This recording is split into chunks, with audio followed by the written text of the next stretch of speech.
Assalamualaikum warahmatullahi wabarakatuh. Selamat siang pemirsa. Alhamdulillah ya Rehana dan pemirsa, akhirnya sejumlah wilayah yang sebelumnya terisolasi di wilayah Aceh kini sudah mulai mendapatkan bantuan logistik. Ya walaupun mungkin bantuannya ini belum bisa memenuhi secara penuh ya kebutuhan warga, tapi paling tidak bisa meringankan nih beban warga saat ini. Kita harapkan bisa dapat lagi nih bantuan lebih banyak lagi, baik itu lewat jalur air maupun juga jalur udara ya Re. Betul sekali, bantuan-bantuan juga di sana nampaknya sudah mulai terdistribusi ya. Semoga kita harapkan juga semuanya kebagian bantuan-bantuan tersebut juga dengan rata.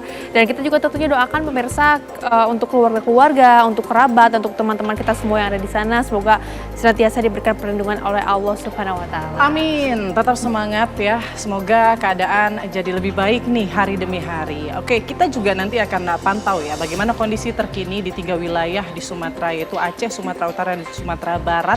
Bagaimana penanganan bencana di sana. Tapi sebelumnya Rehana, kita punya informasi pembuka untuk Anda. Nah, ini dengan menggunakan tali sling, petugas gabungan berhasil memasok kebutuhan pangan di daerah bencana ataupun juga di daerah yang terisolir. Cara ini dianggap lebih aman pemirsa daripada melawan arus sungai yang sangat deras.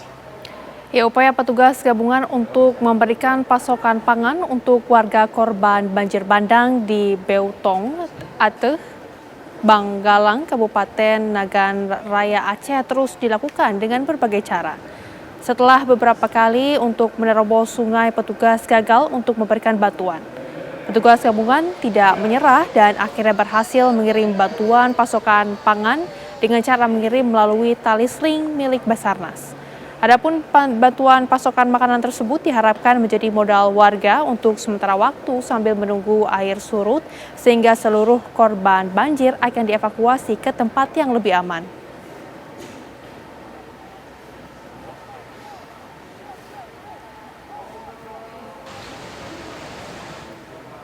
Pemirsa, aksi heroik prajurit TNI Angkatan Darat menyelamatkan seorang bayi di tengah banjir besar yang melanda Aceh Utara viral di media sosial. Ya, kita lihat beginilah momen dramatis saat evakuasi bayi berlangsung di tengah kepungan banjir yang terjadi di Desa Relet Timur, Aceh Utara. Sertu Igo Satria Gutomo yang dibantu warga menyelamatkan seorang bayi untuk dievakuasi ke tempat yang lebih aman. Prajurit TNI dari Yon Arhanud 5 CSBY ini tampak berjibaku menggendong bayi yang baru berusia beberapa minggu. Banjir yang terjadi beberapa hari lalu menyebabkan akses jalan ke desa terputus sehingga membuat warga kesulitan untuk melakukan evakuasi.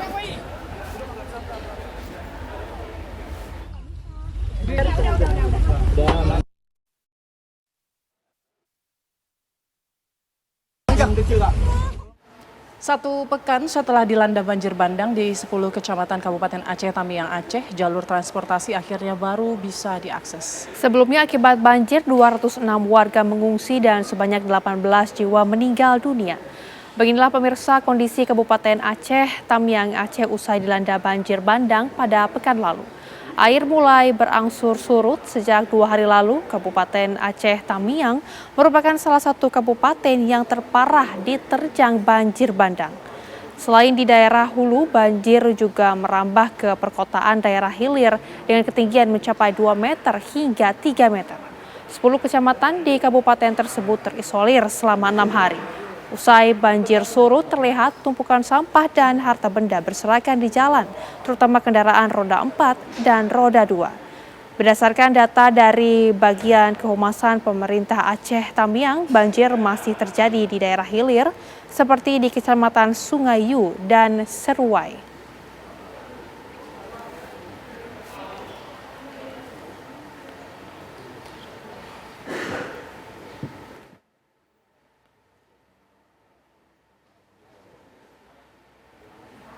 Banjir bandang menerjang Aceh Utara sejak sepekan lalu diabadikan Rafli Adam, warga desa Lagang, Aceh Utara ini bersama anak dan keluarganya melihat langsung kehancuran rumahnya diterjang bagian tsunami masa lalu.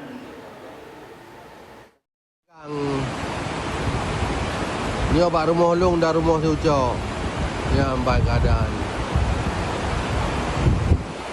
Inilah detik-detik saat banjir bandang menerjang Desa Lagang Sawang, Aceh Utara pekan lalu, yang diabadikan oleh Rafli Adam.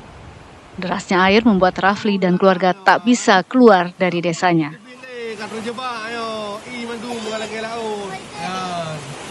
Ada cara kamu anak hidup aja yang bang. Rafli Adam bersama keluarga bertahan di sebuah rumah tetangga bersama seluruh keluarganya. Air itu tiba-tiba memang langsung banyak. Jadi waktu itu keluarga saya minta untuk naik di mobil untuk diangkut ke sana. Tapi setelah saya lihat saya udah nggak berani. Saya ragu kalau orang tua saya nggak bisa keluar dari mobil nanti kalau mobil itu terhanyut. Hingga saya ambil sikap, saya tetap di sini sama-sama. Ada anak, ada adik, ada ibu juga. Akhirnya begitu air udah meluap, udah banyak. Jadi kami memang udah segini airnya. Hingga kami lari ke tempat tetangga ke sebelah sini, ke rumah Bang Ucok. Pas waktu itu, pas saya lihat yang pertama ini udah mulai kegeser yang mobil tangki itu karena ini dimakan semua, tergerus semua karena ada pagar di situ. Awalnya pagar itu masih bisa bertahan, jadi cuma tambah deras air ke sini. Nah waktu itu udah nggak bisa lihat lagi, kami naik ke atas. Nah sampai pagi kami juga minta pertolongan, mungkin belum ada yang bisa bantu karena semuanya memang lagi darurat. Tim evakuasi dari Polres Lok Semawe menemukan keluarga Rafli Adam dalam keadaan selamat. Meski rumahnya telah disapu banjir bandang dari Pegunungan Sawang. Nah ini salah satu tempat parkir truk, kemudian pada saat banjir bah menghantam tempat parkir dan banyak korban nih mobil-mobil truk yang terparkir. Ya, ini ada tergerus sekitar 50 meter. 50 meter ke sana tergerus. Jadi air membawa tanah ke sana. Ya, kemudian membawa truk-truk sampai ke tengah persawahan. Ini kondisi yang saat ini lagi kita berupaya untuk mengevakuasi dari kendaraan-kendaraan yang di pinggir ini. Ya. Di Aceh Utara, ribuan orang mengungsi ke sejumlah tempat dan lebih dari 100 orang masih dicari. Hingga kini sejumlah titik masih terisolasi dan belum bisa diakses. Dari Aceh Utara, Aceh, Saiful MDA, TV One mengabarkan.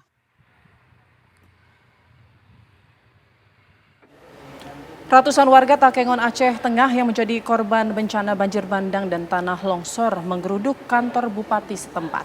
Warga mengeluhkan stok makanan yang sudah habis sehingga mereka terancam kelaparan.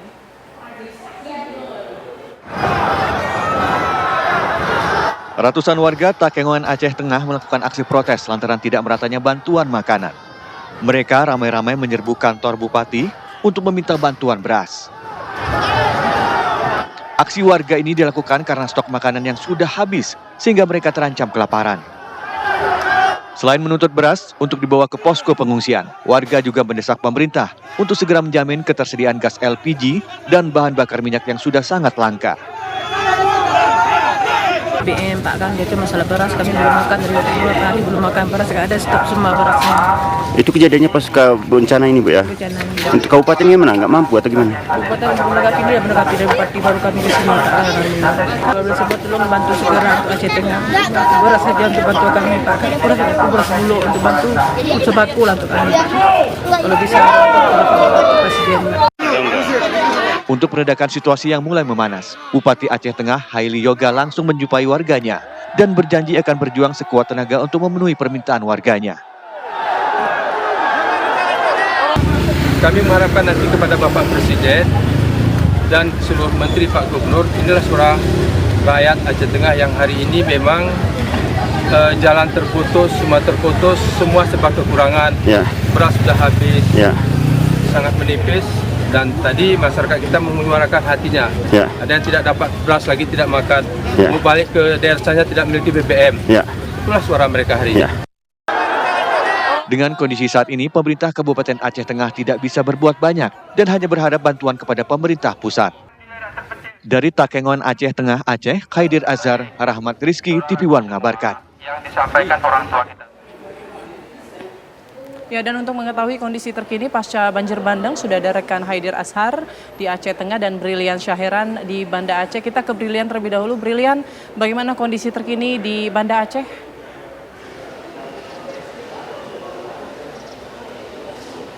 Baik Putri, Rehana dan juga pemirsa, betul sekali hari ini terhitung 8 hari penuh pasca dari bencana banjir bandang dan juga longsor yang mengguncang sejumlah titik yang ada di Provinsi Aceh. Adapun BNPB ini pada pagi hari tadi ini mencatat sebanyak 218 orang dinyatakan meninggal dunia, 227 orang ini dinyatakan masih dalam proses pencarian atau hilang, dan ini berdampak begitu ke sebanyak 1,5 juta penduduk yang ada di Provinsi Aceh dari sebanyak 222 kecamatan dari 18 kabupaten. Adapun juga memang untuk update sampai dengan hari ini sejumlah daerah yang terisolir ini nampaknya sudah menerima bantuan melalui via udara, namun juga masih ada sejumlah akses yang nampaknya ini belum dapat diakses melalui jalur darat, seperti contohnya ini ada Bener Meriah, kemudian juga ada Aceh Tengah dan juga ada Gayo Lues dan juga Aceh Tamiang.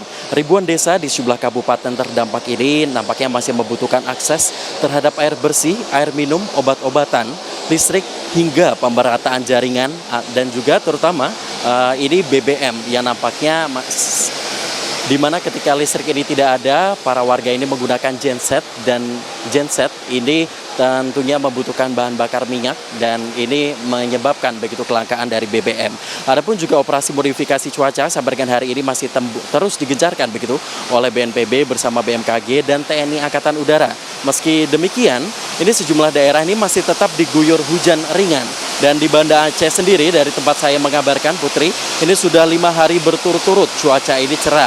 Dan juga selain itu, potensi hujan, BMKG menghimbau masyarakat untuk tetap waspada akan adanya banjir rob yang diperkirakan akan terjadi pada 4 Desember akibat puncak purnama. Dan dari tempat saya mengabarkan saat ini, Rehana, Putri dan juga pemirsa, ini merupakan posko penanganan bencana alam Aceh yang berada di landasan udara maksud kami Sultan Iskandar Muda, di mana di sini menjadi titik awal sebelum barang-barang bantuan baik itu sembako, makanan cepat saji, air minum, air mineral ini dan juga alat-alat dapur hingga genset yang nantinya akan kemudian disebarkan begitu di sejumlah titik yang ada di Provinsi Aceh ini. Dan sampai dengan hari ini juga ini di landasan udara ini untuk dari tadi pagi ini sudah ada sebanyak 6 sorti begitu barang bantuan yang dibawa ini menggunakan pesawat karavan, pesawat karakal hingga menggunakan pesawat biasa. Dan juga ini kemudian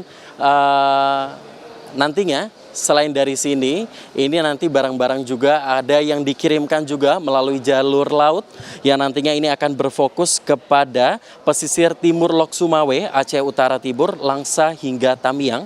Sedangkan untuk darat, ini nanti titik-titiknya yang bisa diakses jalur darat seperti contohnya ini akan berfokus kepada Nagan Raya terlebih dahulu.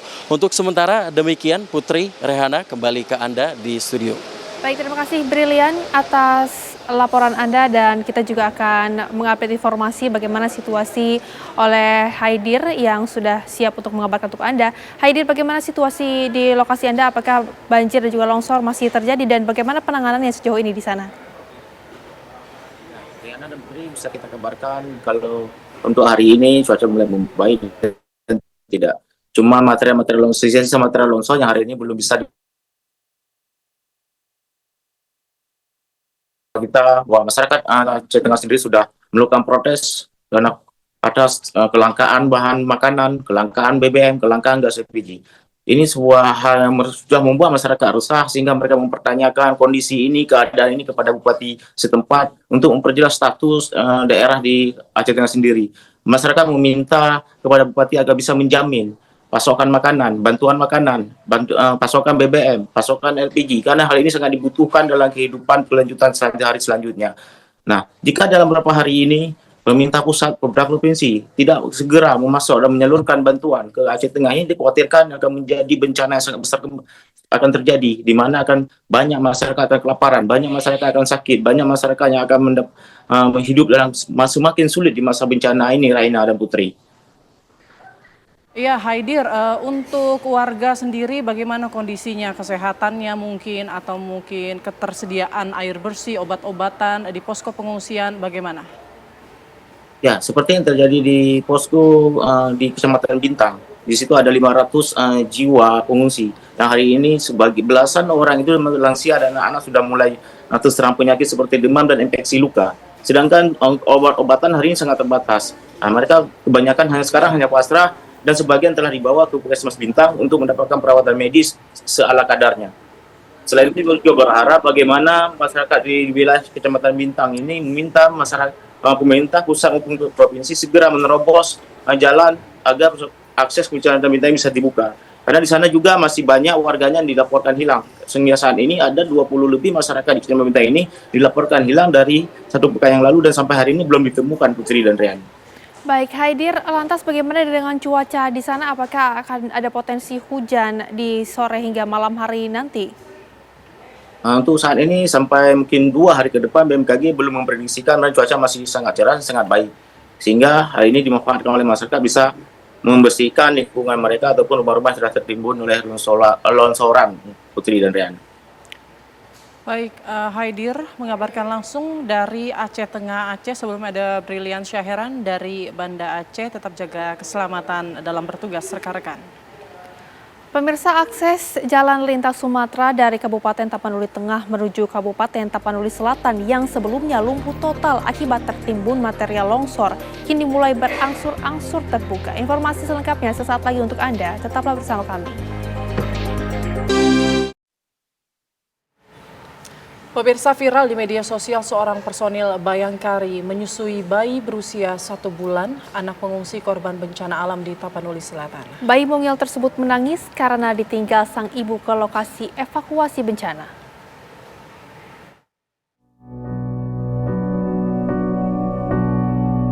Tengku Nova Mulyana tak mampu menahan kesedihannya saat melihat bayi berusia 1 bulan menangis di pangkuan sang nenek di posko pengungsian Desa Siporok, Tapanuli Selatan. Naluri keibuannya mendorong ia untuk langsung menawarkan bantuan. Ia langsung menyusui bayi itu agar kondisi bayi kembali tenang dan terjaga. Sambil menahan air mata, Tengku bercerita menyusui dan merawat bayi tersebut dengan penuh kasih sayang hingga ibunya datang. Saya melihat ada seorang nenek yang memangku seorang bayi yang berumur 1 bulan sedang menangis-nangis. Jadi saya langsung menyampirin nenek tersebut. Saya tanya, "Nek, ini ibunya di mana?" gitu. Ibunya lagi di tempat evakuasi, susu formulanya ada. Tidak, izin Nek, naluri keibuan saya langsung keluar. Saya langsung izin ke nenek tersebut, "Nek, boleh nggak saya kasih ASI saya kepada bayi tersebut?" gitu kan. Jadi si nenek bilang, "Silahkan," gitu, "silahkan bawa saja." Gitu. Jadi saya tanya ke Dokes, boleh nggak saya memberikan ASI kepada bayi tersebut? Dan Dokes bilang boleh. Saya langsung bawa si bayi ke musola. Di situ saya memberikan ASI saya sampai si bayi tertidur pulas. Setelah bayi itu tertidur, saya kembalikan lagi ke nenek sampai ibunya datang. Ya, saat ibunya datang bagaimana respon sang ibu? Ya, ibunya pada saat itu juga baru melahirkan ya, karena baru sebulan operasi. Dengan kondisi seperti itu, ibunya langsung ke posko. Saya tetap melihat kondisi anak tersebut gitu. Tindakan Tengku Nova mendapat apresiasi dari banyak pihak. Tindakan spontan itu sebagai bentuk kepedulian antar sesama.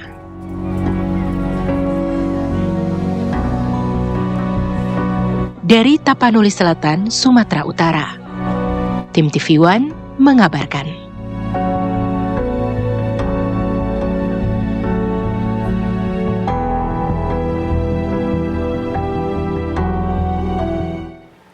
Pemirsa, akibat tebalnya material lumpur di lokasi bencana, proses evakuasi korban meninggal dunia di Tapanuli Tengah oleh tim SAR gabungan berjalan lambat dan penuh tantangan.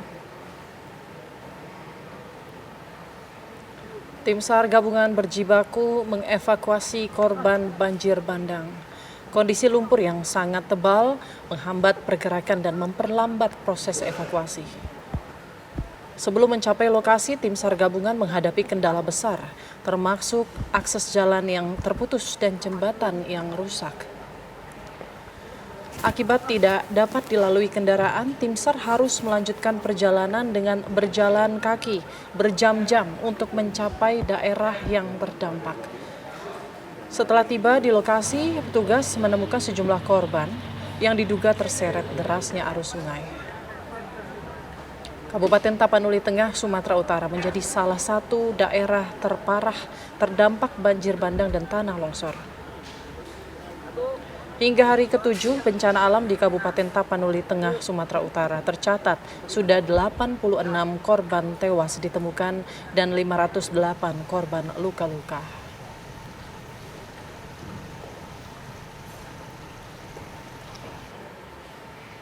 Puluhan personil Polda Sumatera Utara membangun jembatan darurat agar pasokan bantuan bisa cepat diterima para korban bencana alam. Puluhan personil dari Polda Sumatera Utara bergerak cepat membangun jembatan darurat yang putus akibat bencana alam di salah satu jembatan di Tapanuli Tengah yang menjadi jalur penghubung Tapanuli Selatan dan Tapanuli Tengah. Puluhan personil itu dengan sigap membuat jembatan darurat dari kayu untuk membantu masyarakat yang terdampak bencana alam. Pembuatan jembatan darurat ini bertujuan agar pasokan bantuan bisa lebih cepat menjangkau warga yang terdampak banjir dan tanah longsor. Membantu untuk pengerjaan jembatan tersebut secepat mungkin agar akses jalan segera baik dan pengiriman distribusi logistik semuanya berjalan lancar. Pemerintah melalui instansi terkait masih terus melakukan upaya evakuasi korban dan penyaluran bantuan kepada masyarakat yang terdampak dari bencana alam. Dari Tapanuli Selatan, Sumatera Utara, Heri Kiswanto, TV One mengabarkan. Tim SAR dari Kantor Pencarian Kelas A Pekanbaru berhasil menemukan 22 jenazah korban longsor di Desa Batu Godang, Kecamatan Angkola, Sangkunur, Kabupaten Tapanuli Selatan. Ke-22 korban ditemukan meninggal dunia. Tim SAR gabungan yang dibantu warga sempat kesulitan karena medan yang cukup sulit untuk diakses. Dengan menggunakan alat berat, tim SAR berhasil menemukan seluruh korban tanah longsor di Desa Kampung Durian. Dengan ditemukannya ke-22 korban, proses evakuasi di Desa Batu Godang, Kecamatan Angkola, Sangkunur dihentikan.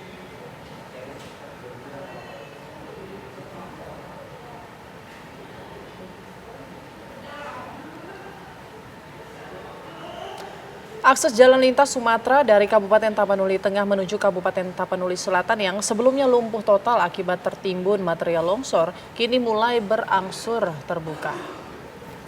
9 hari pasca bencana longsor dan banjir bandang, alat berat terus dikerahkan untuk membuka akses jalan lintas Sumatera dari Kabupaten Tapanuli Tengah menuju Kabupaten Tapanuli Selatan. Tampak pemirsa kondisi tanah dan kayu disingkirkan ke pinggir jalan sehingga bisa dilintasi motor dan mobil. Di sepanjang jalan terlihat rumah warga yang rusak akibat tertimbun material longsor. Hingga hari ini BPBD mencatat 86 orang tewas akibat banjir bandang dan longsor yang melanda Kabupaten Tapanuli Tengah pada hari Selasa 25 November 2025.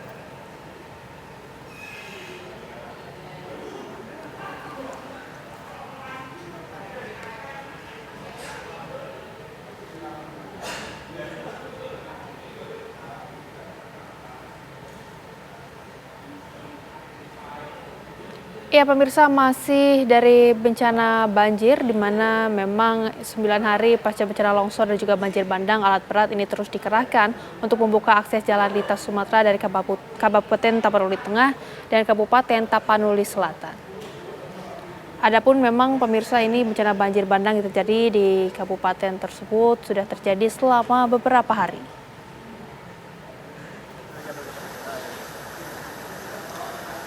Ya, bencana banjir bandang yang terjadi di Kecamatan Batang Toru, Tapanuli Selatan masih menyisakan duka mendalam. Perjuangan warga terdampak banjir bandang di perbatasan Tapanuli Selatan dan Tapanuli Tengah melintasi jembatan batang pohon dan seutas tali masih terlihat di Desa Garoga, Tapanuli Selatan. Desa Aik Ngadol, Putagodang, Garoga, 3 desa wilayah perbatasan antara Kabupaten Tapanuli Selatan menuju Tapanuli Tengah dan Sibolga yang terdampak parah. Puluhan orang meninggal dunia, selain itu juga pemirsa rumah-rumah warga rata dengan lumpur dan gelondongan batang kayu.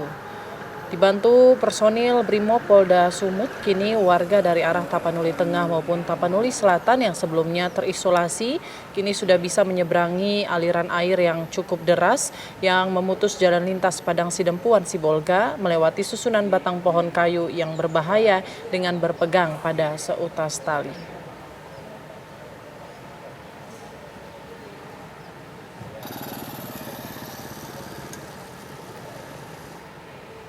Ya, untuk mengetahui kondisi terkini pasca bencana sudah terhubung dengan rekan kami Nofri Afandi di Tapanuli Selatan. Selamat siang Nofri, bagaimana penanganan bencana pada hari ini?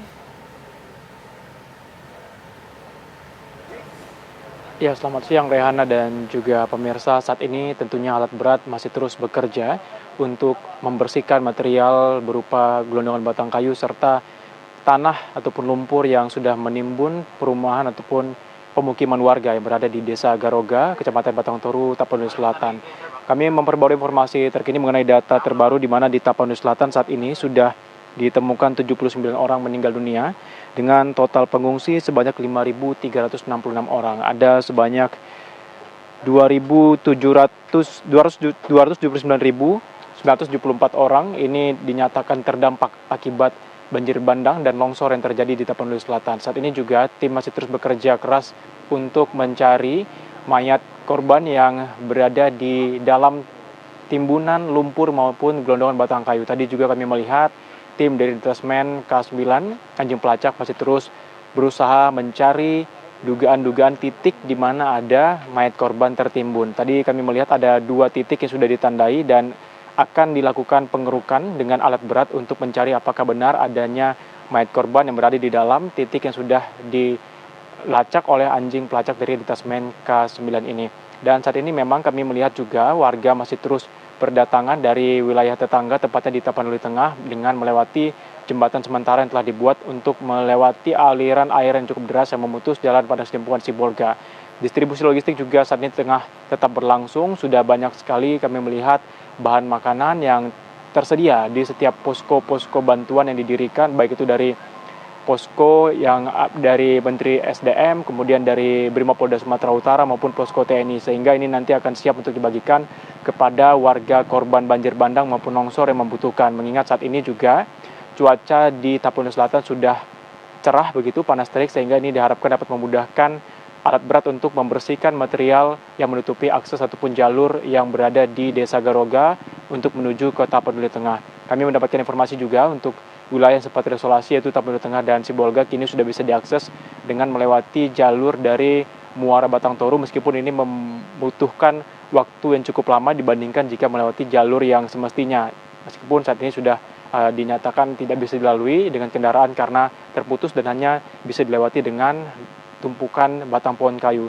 Tadi warga juga datang untuk mengevakuasi keluarga mereka, kemudian membawa keluarga mereka yang sakit untuk menuju ke puskesmas yang berada di Batang Toru, Tapanuli Selatan. Begitupun sebaliknya, warga dari Tapanuli Selatan juga menuju ke Tapanuli Tengah untuk menjemput keluarga mereka maupun melihat bagaimana kondisi dari kerabat mereka yang berada di Tapanuli Tengah. Saat ini tentunya para korban membutuhkan bantuan berupa bahan makanan, kemudian selimut, serta obat-obatan yang saat ini dirasakan cukup kurang begitu untuk memenuhi kebutuhan warga, di mana ada ribuan pengungsi yang berada di Tapanuli Selatan. Sementara di Kecamatan Batang Toru sendiri ini ada 6 posko pengungsi.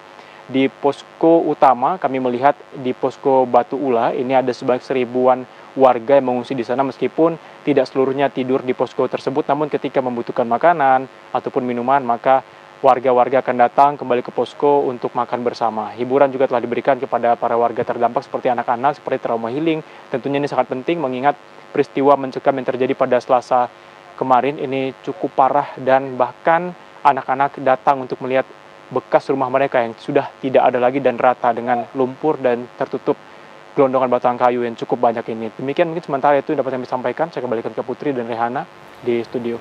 Baik, mungkin Anda bisa gambarkan kepada kami bagaimana cuaca di sana hari ini?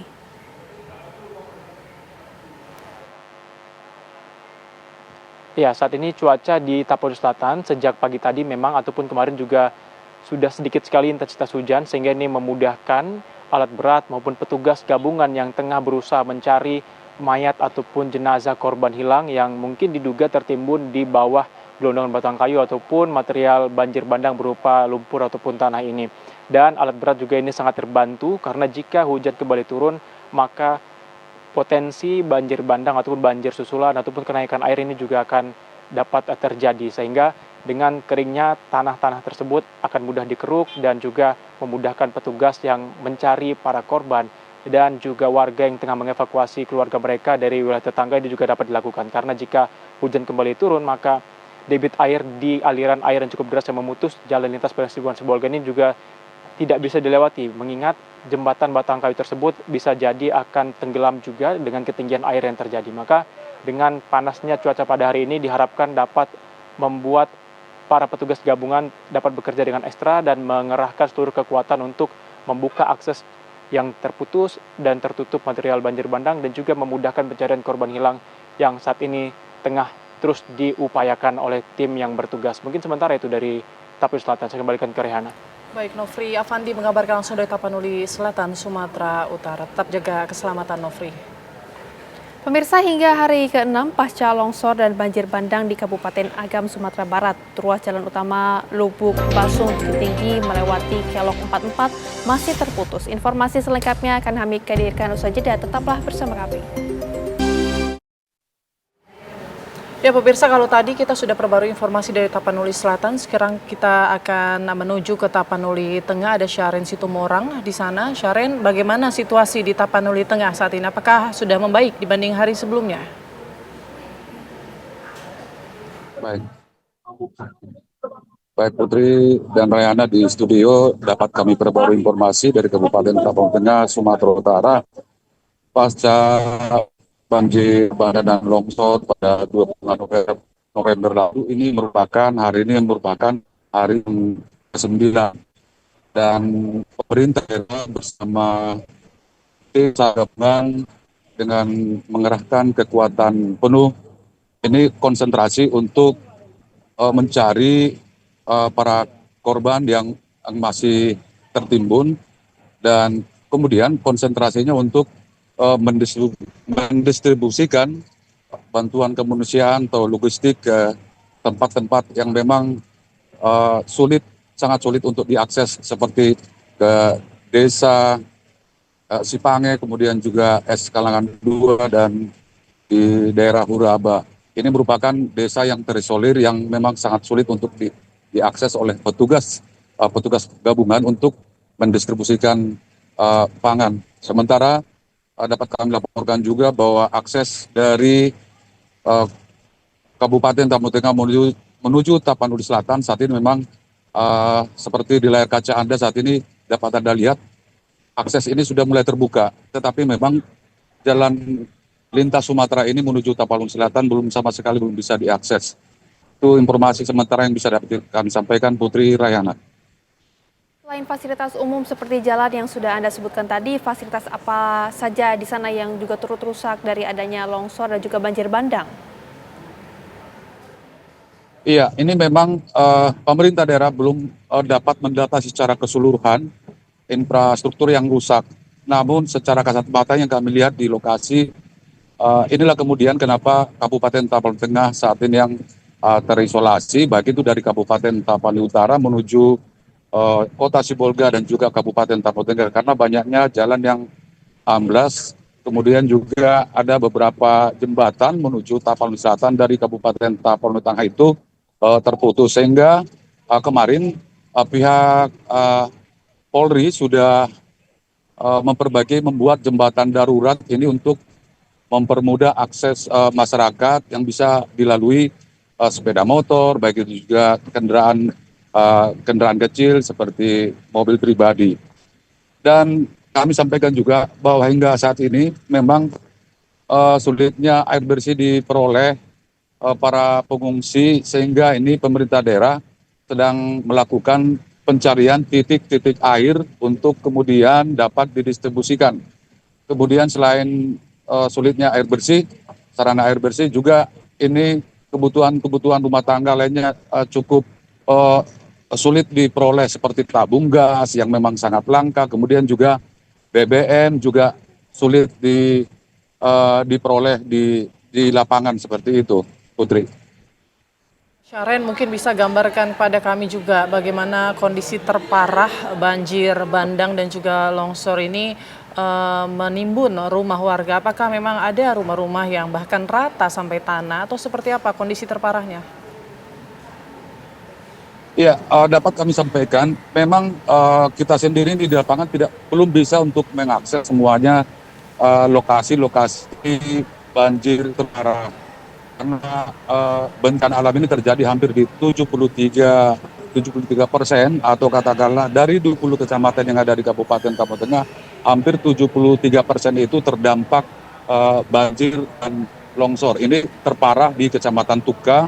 Di sana ada beberapa desa terisolir, bahkan ganasnya banjir bandang ini sudah menyapu secara kasat mata kita sudah puluhan rumah itu tersapu sudah rata dengan tanah. Kemudian banjir terparah juga terjadi di Kecamatan Tapian Nauli. Ini merupakan akses jalan menuju Kabupaten Tapanuli Utara.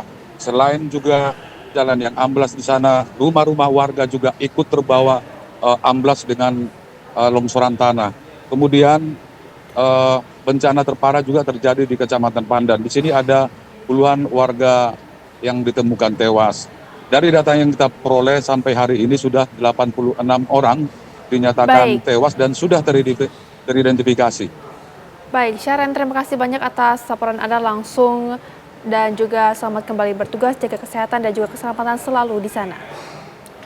Kita ke informasi selanjutnya, pemirsa. Hingga hari ke-6 pasca longsor dan banjir bandang di Kabupaten Agam, Sumatera Barat, ruas jalan utama Lubuk Basung, Bukit Tinggi melewati Kelok 44 masih terputus.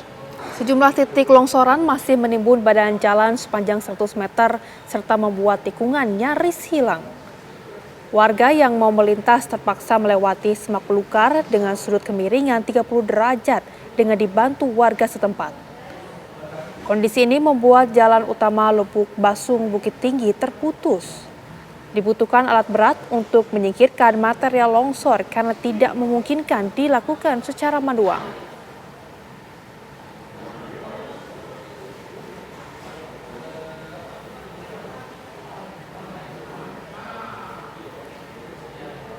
Warga korban banjir di Kecamatan Pauk, Kota Padang, Sumatera Barat masih larut dalam kesedihan. Para orang tua khawatir memikirkan tempat tinggal setelah dari pengungsian karena rumah mereka hancur diterjang banjir. Inilah posko pengungsian di SD 02 Cupak Tangah, Kecamatan Pauk, Kota Padang yang dihuni lebih dari 300 pengungsi banjir bandang.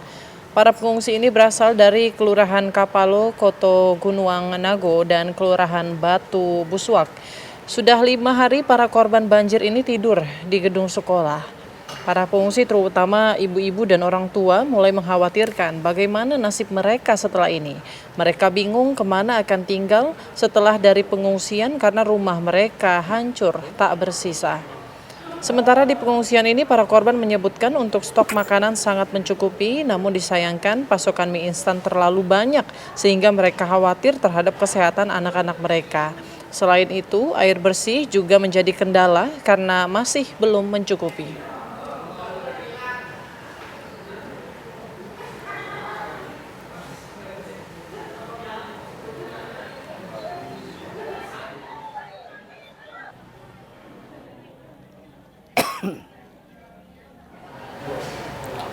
Untuk mengetahui kondisi terkini pasca banjir bandang, sudah terhubung dengan rekan kami Donald Caniago di Agam, Sumatera Barat. Donald, informasi terbaru hari ini bagaimana penanganan bencana? Rehana dan Putri, di Kabupaten Agam sendiri, di Kecamatan Tanjung Raya, maksud kami, di kawasan Danau Maninjau, saat ini masih dilakukan upaya pencarian terhadap 3 warga yang sampai saat ini masih dinyatakan hilang. Tim SAR gabungan melakukan upaya penyisiran di pinggir Danau Maninjau ini dengan menggunakan perahu karet, di mana sebelumnya sudah dilakukan penyisiran lebih lanjut. Hari ini dilakukan untuk lebih mendetail lagi ya, karena dugaannya adalah korban tersebut terseret hingga masuk ke dalam Danau Maninjau. Dan distribusi lain itu di jalanan ruas Maninjau Bukit Tinggi atau Lubuk Basum Bukit Tinggi ini juga masih terputus total dan tidak bisa dilewati oleh kendaraan. Nah, meski warga yang nekat melakukan penyeberangan terhadap titik longsor tersebut menggunakan bantuan warga dengan melewati semak belukar dengan kemiringan sekitar 30 derajat. Dan di Kecamatan Malalak juga saat ini warga masih terisolir dengan minimnya distribusi bantuan. Dan mengenai distribusi bantuan di Kecamatan Tanjung Raya, menggunakan ponton ataupun biduk perahu kecil milik warga, di mana melewati jalur danau hingga bisa menempuh ke titik pemukiman warga karena jalanan ke Donald. Ya, Donald, kita harapkan kondisi di Agam ini terus membaik ya. Terima kasih laporannya, Donald Caniago dari Agam, Sumatera Barat.